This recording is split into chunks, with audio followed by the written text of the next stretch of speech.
Pardon the shaking there. I'm out here at my field. If you've been watching my channel for a while, you know what's going on with this field. This is one of my side projects this summer. But anyway, I just had a few minutes here. I've been out in this field most of the day trying to perfect some non-existent skills in terms of being a surveyor.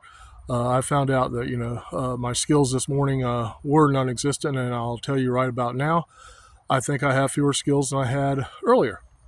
But anyway, totally unrelated. I'm making this video because of a couple of meetings I've had here in just the last week or two.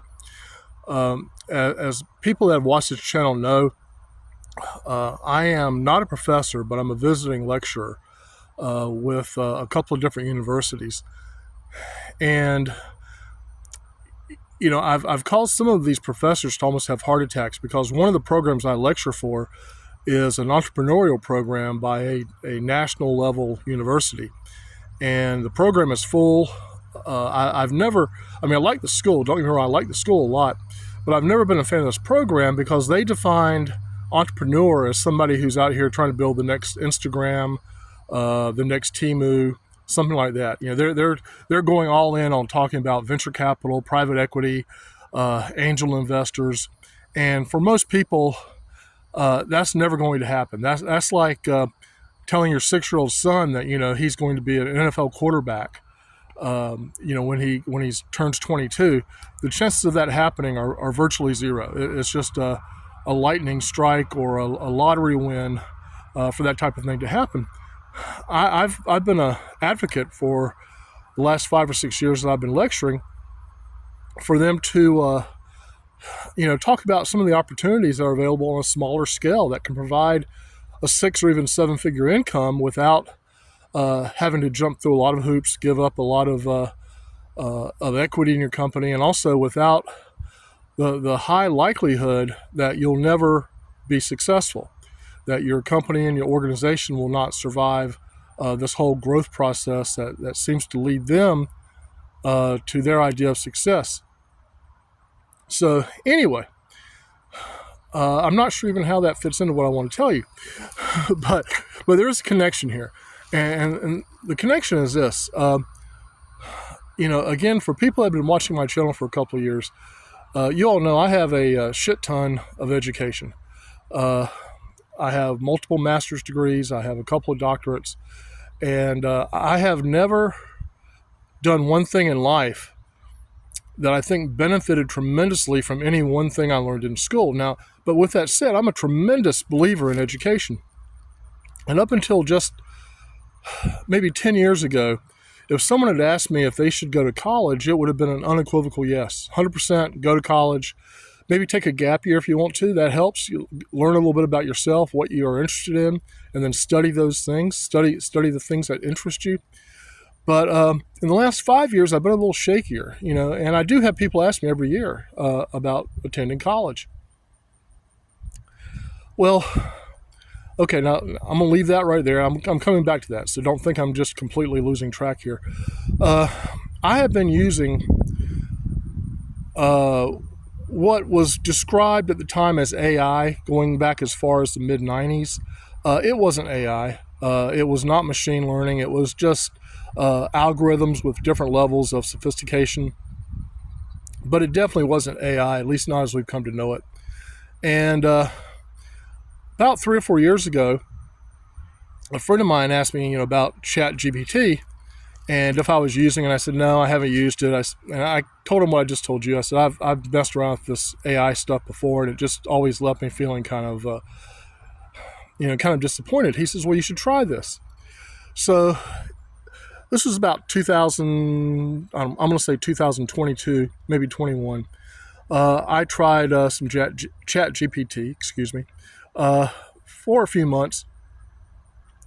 And it had made big advances. I mean, there was some potential there, but it still left me kind of disappointed. I mean, I just wasn't really overwhelmed by it the way some people were. So I kind of put it aside. I didn't think too much about it. I've dabbled in it for an hour here and an hour there, a little bit over the last few years, but not much at all, up until about January of this year, of 2025. And I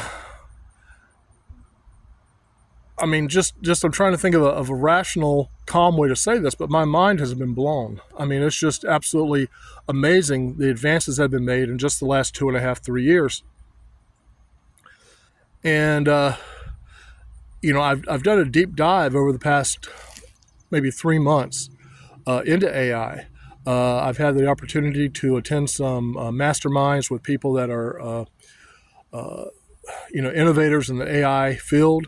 Some people that you probably have seen interviewed on YouTube, TikTok, and various other places. And, I am just really amazed. And also I share probably your concerns as far as where this is going to go. Now we're getting to the point of this video. So, as someone who has a master's in education, I have a more than a passing interest in education. I always have. I think education is the key to everything in life. It doesn't have to be formal education. There are many ways to acquire an education. But I think education is a valuable commodity just because it's education. I don't think every single hour you spend in school is supposed to lead to some productive endeavor outside of school. I think sometimes education has value just for the sake of education and for your own personal fulfillment. So then you come to the question of, okay, what is education? Now I've been asking this question for 30 years, at least 30 years, that if classical education, the way we typically deal with it in the U.S., where you, excuse me, there are bugs out here, where you start school, maybe kindergarten or preschool, you go through 12 years of elementary education, or level 1 education, I guess you say, and then you go on to your secondary education at a college or university. If we're going to do that forever, where you basically are learning something from the very origin of that knowledge, you're talking about, in some cases, depending on what field you're in, you're talking about going back and learning the dates and times and people and places of every event that's happened for maybe 2 or 3 or 4 or 5,000 years. And as you go forward, in my mind, I mean, I won't live this long, and probably if you're watching this video, you won't live this long either.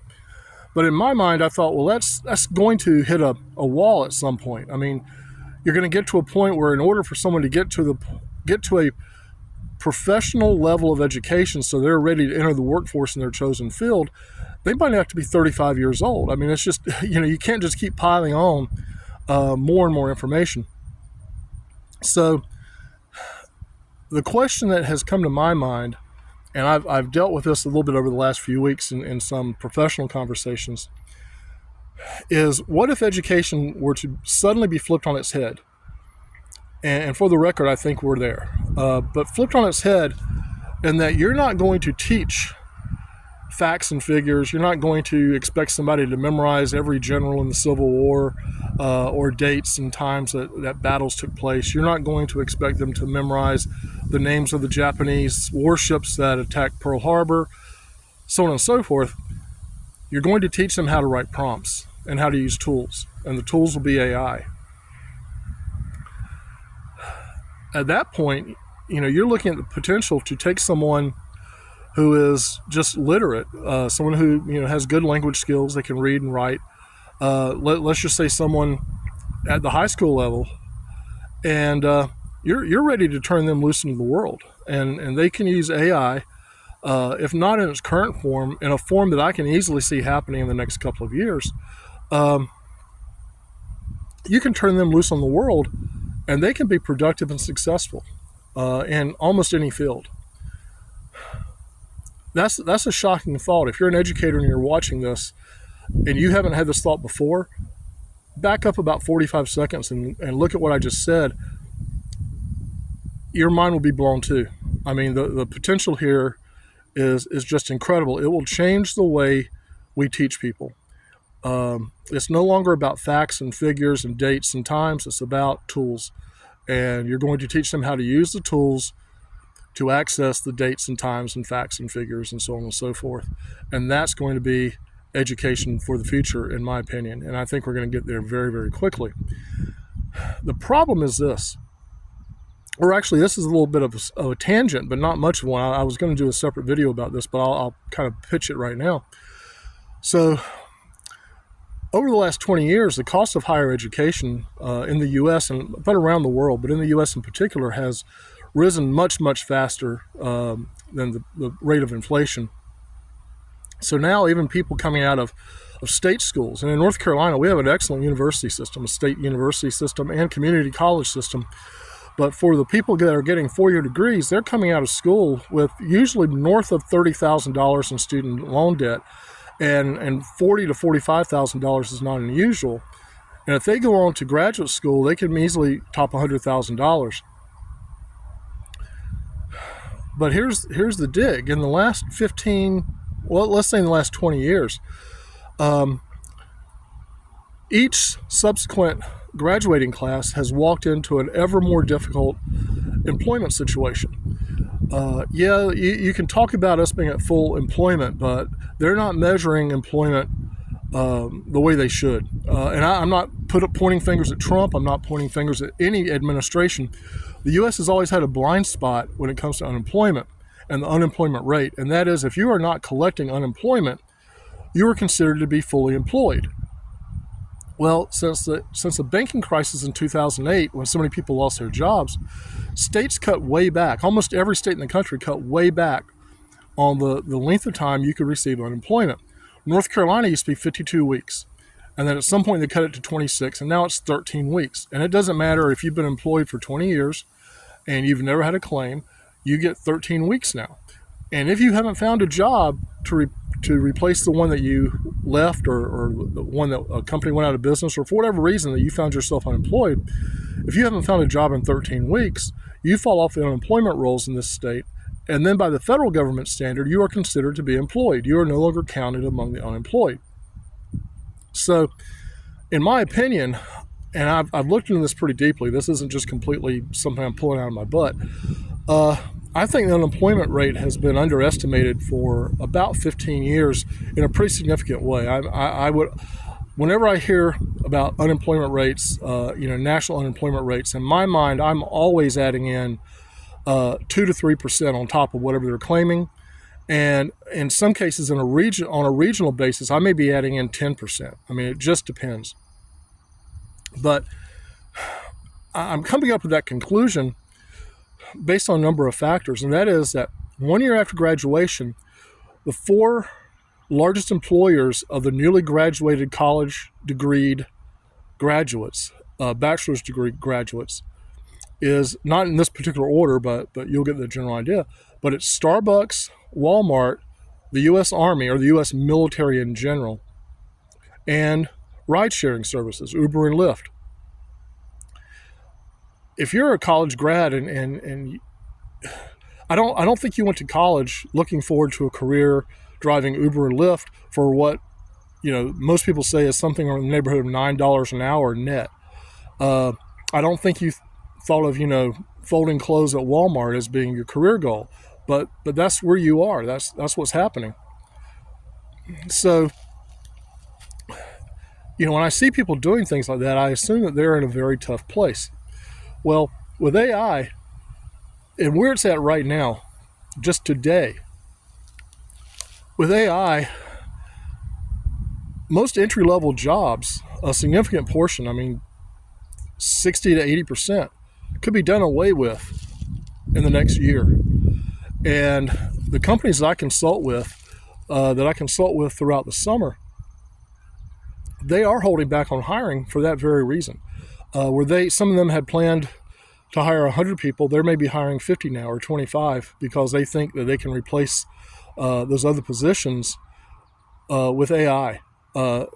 Advances are happening that fast. So that gives you a double whammy if you're in college right now, or if you are looking at graduating in the next year or so, or if you just graduated. and that is that you are graduating with more student loan debt than any other previous generation has ever had, and you're walking into an employment situation where your services may not be needed or wanted, and you still have that loan debt. That is not a good situation to be in, and I wish I had a solution for you. I don't. But I'm looking at different things. One of the universities that I lecture at, they have a nationally renowned graphic arts program. And I don't see those people getting a job ever. I really don't. If they do, they're going to get a job with a backward-facing company that is probably going to be a pretty mundane job without a lot of career growth, and knowing they could be replaced at any time. I'm looking at things like paralegals, which paralegals have already been gutted. The last 10 years has seen the number of paralegals in the United States decline by like 95%. That's no joke. But yet there's still community colleges offering courses on how to become a paralegal. But there's almost no job opportunity. And what little bit that still exists is being filled by people that have been paralegals for decades and are probably as good as any lawyer they've ever worked for. And even those jobs are highly at risk for being replaced by AI in the next 6 months. It's just going to happen, people. So anyway, I hope I came full circle in this video. I believe I did. But I'm going to talk about this more. Again, this is just more reason why you really, if you have an entrepreneurial mindset, you need to be looking at other options. And this channel is about presenting you with other options. This field behind me represents one, although maybe not the first one I would choose, but certainly one other option. And it's not farming. I had several people ask me if I was going to become a soybean farmer. Absolutely not. I don't like losing money. But in any case, if you haven't done so, hit like, subscribe. I'm trying to grow this channel back after being hacked by somebody who wanted to put up a bunch of animation. So I lost a bunch of videos. I lost almost all my subscribers, started over from scratch. But hit like and subscribe. I'd appreciate it. And come back here for, some interesting discussions. Let's just put it that way.